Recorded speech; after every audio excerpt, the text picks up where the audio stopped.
हो गया जी, कुछ नहीं बचा, न खेत बचे न घर। अब हम क्या करेंगे?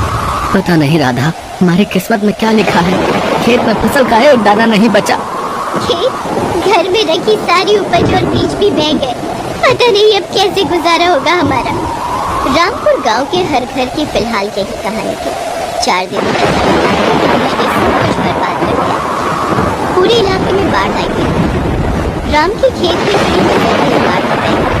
हर तरफ तबाही का मंजर था। किसी को कुछ समझ नहीं आ रहा था कि अब क्या खाएंगे और कैसे जिएंगे। खाने के बिना पूरा दिन बीत गया। फिर पूरे 2 दिन बाद पानी जब कुछ कम हुआ तो सरकार के कुछ लोग थोड़ा थोड़ा अनाज गांव के सभी परिवारों को दे गए।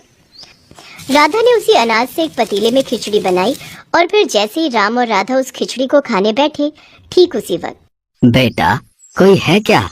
2 दिनों से भूखा हूँ बेटा, कुछ खाने को मिलेगा क्या? बाबा आप कहाँ से आए? बेटा मैं तो 3-4 दिन पहले बस यहाँ से गुजर रहा था, तभी जोर की बारिश शुरू हो गई। बारिश से बचने के लिए मैं पास वाले मंदिर में रुक गया, लेकिन बारिश बढ़ती ही चली गई और मैं वहीं पर फंस गया। अब पानी कम हुआ तो बाहर निकल पाया। अब वो मैं बोल रहा था कि कुछ खाने को है क्या बेटा? एक तो वैसे ही अनाज कम है, इतनी सी खिचड़ी बनी है बस, इसमें से अब बाबा को कैसे खिलाएं? कोई बात नहीं, भगवान सब व्यवस्था करेगा। बाबा आप अंदर आइए। बेटा अगर कोई बात है तो जाने दो, मैं कहीं और जाकर। ना बाबा कोई बात नहीं, ये मेरी पत्नी राधा है, इसने खिचड़ी बनाई है तो बस ये कह रही है कि आपको खिलाने के लिए हमारे पास अच्छा भोजन भी नहीं है।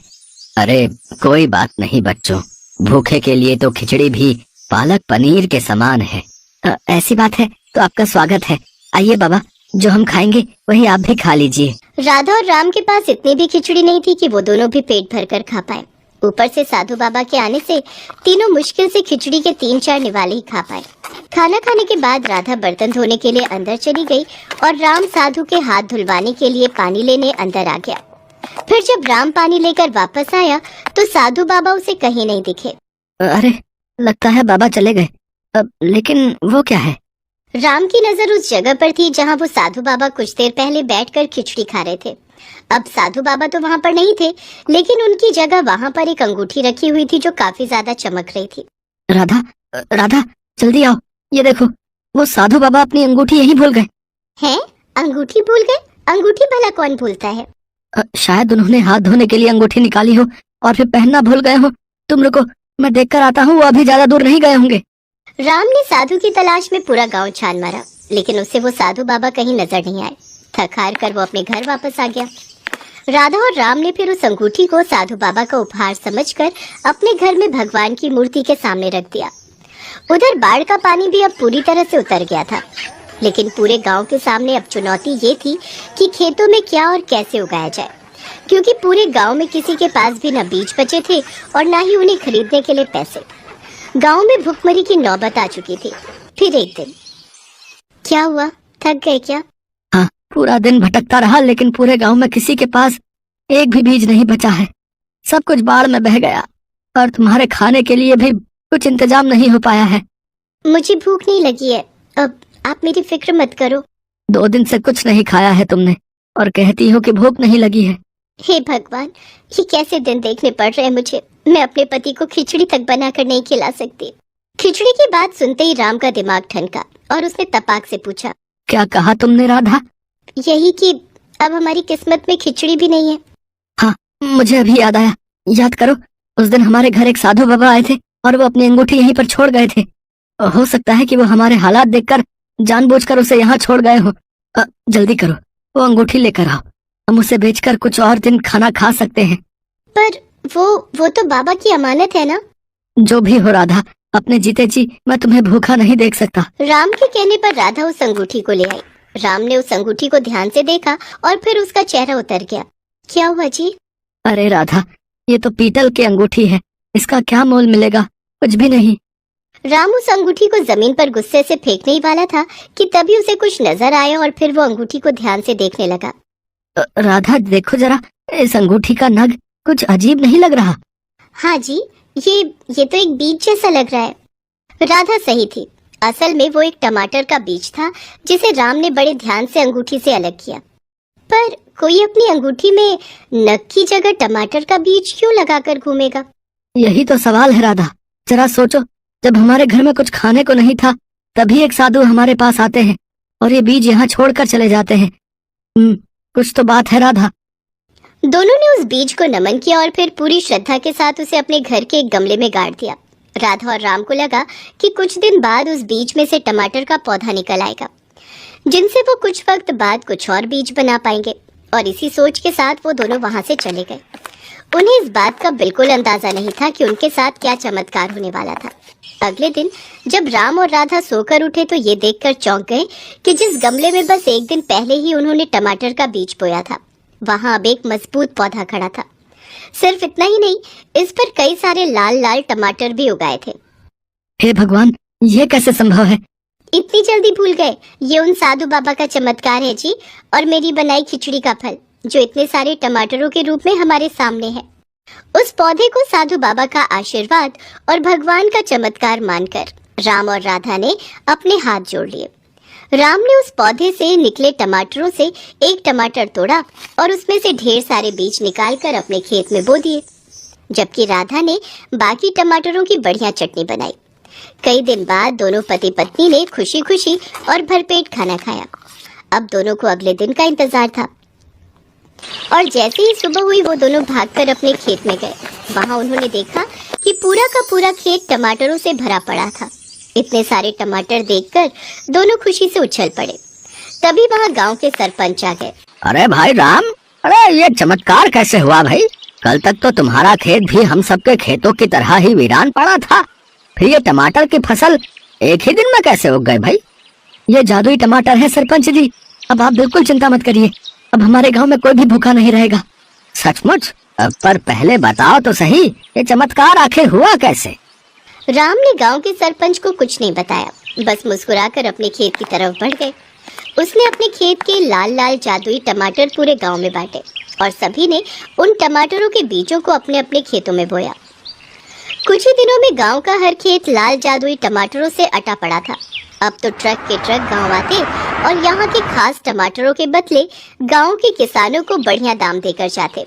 कुछ ही दिनों में पूरे गांव की तस्वीर बदल गई। राधा और राम की भी काया पलट हो चुकी थी, लेकिन इन सब के बावजूद उन दोनों ने दूसरों की मदद करना नहीं छोड़ा था।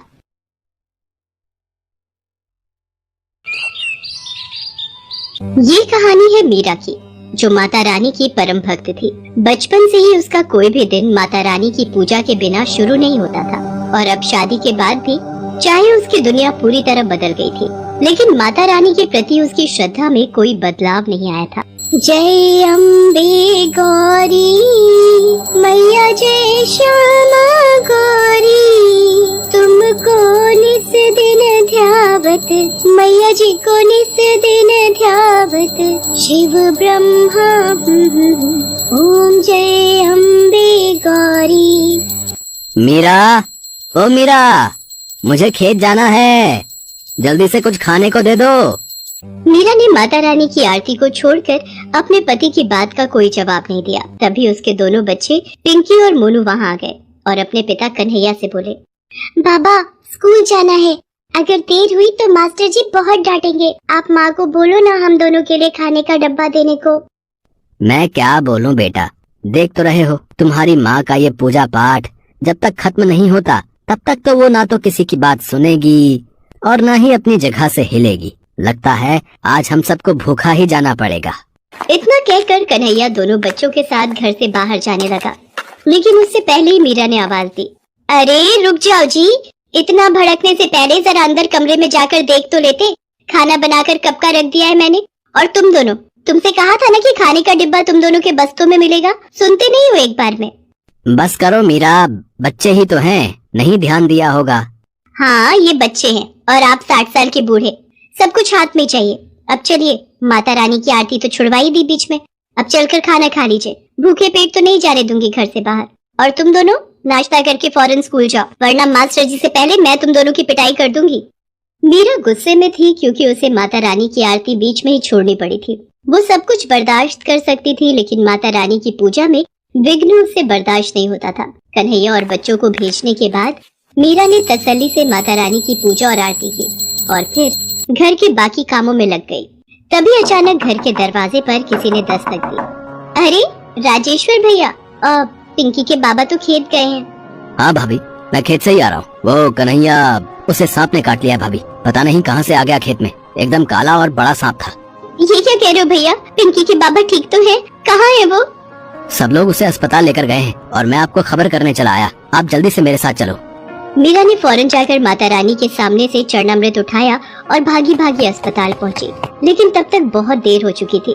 डॉक्टर साहब, मुझे मेरे पति के पास ले चलिए। ये माता रानी के नाम का चरणामृत है, इससे मेरे पति को पिलाना है। मुझे पता है इसे पीते ही वो बिल्कुल ठीक हो जाएंगे। देखिए, हमें माफ कीजिए, पर अब कुछ नहीं हो सकता। सांप का जहर आपके पति के शरीर में कुछ ही मिनटों में फैल गया था। यहाँ आते आते काफी देर हो गई, वो अब नहीं रहे। डॉक्टर की बात सुनते ही मीरा के हाथों से चरणामृत का बर्तन जमीन पर गिर गया और वो खुद भी बेहोश हो गई।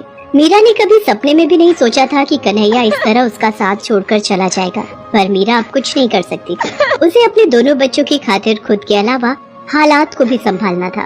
कन्हैया के पास खेत के नाम पर बहुत ही थोड़ी सी जमीन थी, जिसमें एक वक्त में वो एक ही सब्जी या अनाज उगा पाता था। जब कन्हैया की मौत हुई तो उस वक्त खेत में कटहल की फसल लगी हुई थी, लेकिन ये किस्मत का खेल ही था कि खेत में उगे हुए लगभग सारे कटहल कीड़ा लगने की वजह से खराब हो गए थे। तो अब मीरा के सामने बड़ी मुश्किल थी। हे भगवान, सिर्फ ये एक कटहल ही थोड़ा बहुत ठीक दिख रहा है, पूरी की पूरी फसल खराब हो गई। अब क्या होगा?